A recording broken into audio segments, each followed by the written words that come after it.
আরে হারান দাদু যে, কি ব্যাপার আজকে এত সকাল সকাল খুব খুশি খুশি লাগছে?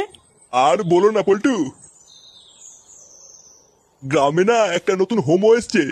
আমাকে একটু আগে রাস্তায় ডেকে বললো 10 টাকা দাও হ্যান্ডেল মেরে দেবো। সেই যে কি মজা গো পল্টু, আর কি বলবো।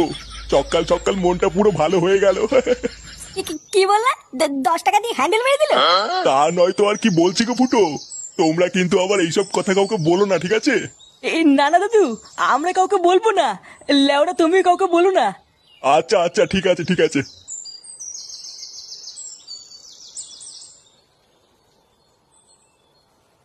বাড়া কি বলে গেল?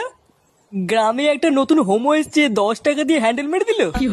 পল্টুদা, এটা ফুটো শালার কাজ না তো? আমারও তো মারা তাই মনে হচ্ছে রে। ভাগ্যিস হারান দাদু জানে না ওটা ফুটো শালা, না হলে তো গ্রামে ফুটো সম্মানী টাকনি পড়ে যেত রে। বাড়া, চুদির ভাই তলে তলে এই ব্যবসা করছে। ফুটো, তুই কোনো চিন্তা করিস না, তোর শালাকে এই গ্রামে কেউ চেনে না, কোনো সমস্যা হবে না। হ্যাঁ, তুই কোনো চিন্তা করিস না। চল মদনের দোকান থেকে চা খেয়ে আসি।